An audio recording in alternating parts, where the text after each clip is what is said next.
今日は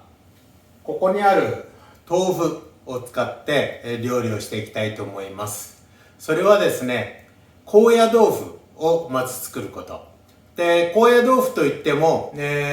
完全な方法ではなくって簡単にできる方法を紹介したいと思っています。それはですね、今まで私たちはこのような形で、豆腐を乾燥させて使っています。その理由は一つあるんですけど、うちの家内が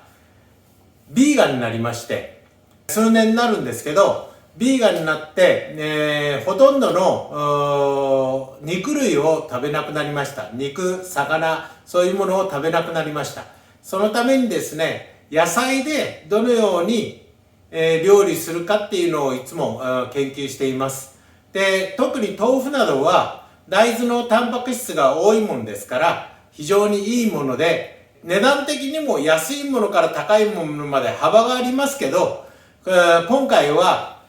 そんな高くない、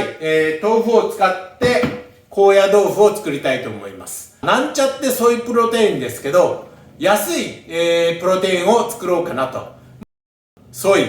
豆腐のプロテイン、タンパク質で作る料理をしたいと思っています。では始めていきます。このところにカチカチに凍らした豆腐なんですけど、豆腐を凍らしたものを解凍しています。で、解凍した後に水気をなるべく切って、さっきも切ったんです。まだ水が結構出ますね。水気を切って切るだけです。で、これを何等分かに切るかっていうのは自由なんですけど、高野豆腐ですから高野豆腐っぽく今回は切りたいと思いますね。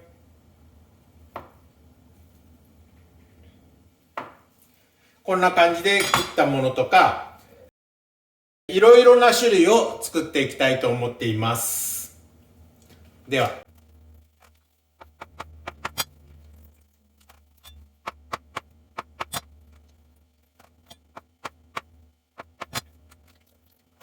で、冷凍豆腐っていうのは非常に面白くて、冷凍したものを解凍するとこんなようにスポンジ状になるんですね。スポンジ状になると水をこうやって抜いても型崩れしません。これは木綿豆腐ですけど、木綿豆腐を買うときに気をつけなければいけないのは、自分の好きな味がしているかどうか。大豆の量とかいろんなものがありますよね。そういう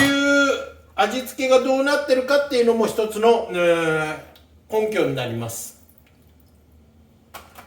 で、うちがどう言ったらいいかな、私の家では孫が遊びに来たりいろいろしますので、そんな時に家内も食べにくい、のでは仕方がないもんですから、そのために孫のためには鶏肉で、家内とか、まだ娘の中にもビーガンになったものがいますので、その時には、その子供たちには、こういう豆腐のもので料理するようにしています。ビーガンをしているからって言って、どう言ったらいいかな、全然普通と同じですよね。ただ日本では食べるとこがどうしても少ないもんですから、ビーガン料理っていうと精進料理とかそういうようなところしか食べるものがないんですね。それが一番私たちは苦労しているところですね。海外だと当然ビーガン用の食事を食べれるところとかいっぱいあるんですけど、日本ではそういうのをなかなか見つけることができません。そこで、ビーガンをしながら健康的に生活できるように、日本には豆腐がありますから、豆腐でタンパク質を取りながら生活できるようにしています。この食品乾燥機は非常に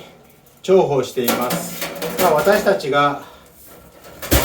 買ったものの中では一番楽かな。こうやって豆腐冷凍豆腐を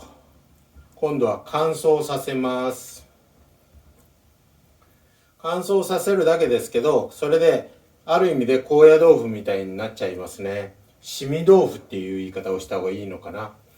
で、これを料理に使うこともできますし、普通で高野豆腐を買うと結構高いんですよね。ですけどこうやってやれば、豆腐の値段が安ければ、その値段に応じます。ただ、気をつけなきゃいけないのは、大豆の風味がどれぐらいその豆腐に残ってるかっていうことですね。今私たちが使ってるこの豆腐は私たちとして気に入っています。で、コストパフォーマンスもいいもんですから、これを私たちは使っています。こうやってやっておくと保存食としても持ちますので、豆腐って賞味期限が短いですよね。2、3週間、2週間もないぐらいで、そうすると、毎日のように買いに行かなきゃいけなくなるもんですから、そこから比べると、乾燥させてしまうことによって、日持ちがするっていうことですね。日本の豆腐は本当にいいと思いますよ。ただ入ってるのがにがりで固めてあるのか何で固めてあるのかっていうのが結構大切になるんですけど、大豆は大豆ですから、それほど私たちは気にしながら豆腐は食べていません。ただ大豆のタンパク質として十分取れればいいなと思って、このような形で今は乾燥させるようにしています。で、唐揚げを作ったり、肉の代用品ですね、代替えミートっていう形でいろんな時に使ってますね。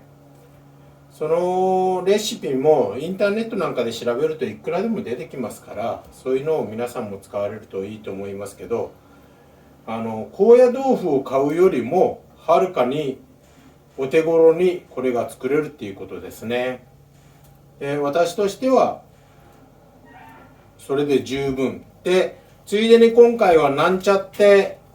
ソイパウダーも作ろうと思ってますので、そこから皆さんにどういうような報告ができるかなと思って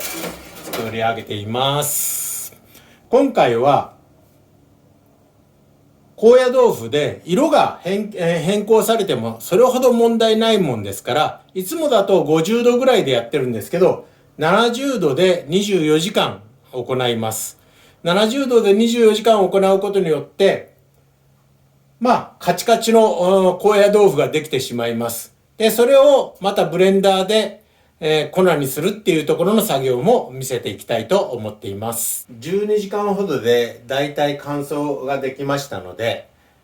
この高野豆腐っていうか簡単にできた、豆腐の乾燥をこれから粉にしていきたいと思います。これだけの、高野豆腐、しみ豆腐ができましたので、これを粉にしていきたいと思います。それでは乾燥できたこの、高野豆腐、しみ豆腐っていうのかな、冷凍豆腐から、乾燥させたものです。これを粉にしていきたいと思います。粉にすることによってなんちゃってソイプロテインを作りたいと思っています。粉にするためにブレンダーの方に、入れていきます。半分ぐらいでいいかな。2回に分けてやっていきたいと思ってます。もう結構カチカチになってますから、どうなるかなと思いながら。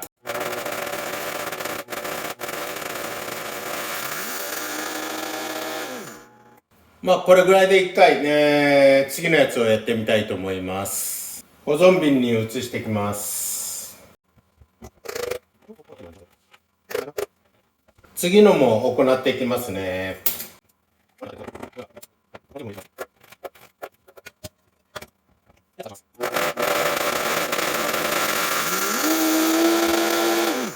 これでだいたい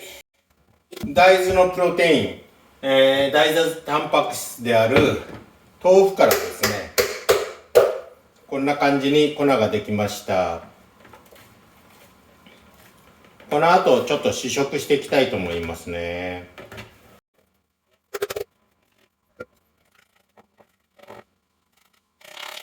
8個の豆腐から1瓶の、プロテインパウダーができました。なんちゃってプロテインパウダーですね。それをこの容器でね、ちょっとプロテインジュースを作ってみたいと思います。だいたい1スクープで 30cc ですから、それぐらいで量的にはいいと思いますね。それに水を入れてシェイクしてみます。沈殿してますけど、これをシェイクすることによってプロテインジュースっぽいですね。では味見していきます。なんちゃってソイプロテインの味見をします。匂いは普通のソイプロテインですね。ちょっと味は薄いな、というのは下の方に沈殿しているところが多いですので、沈殿きれいに溶けきらないっていうのは粉がやっぱり粒子がまだ細かくないんですね。この辺はちょっと研究していきたいと思っています。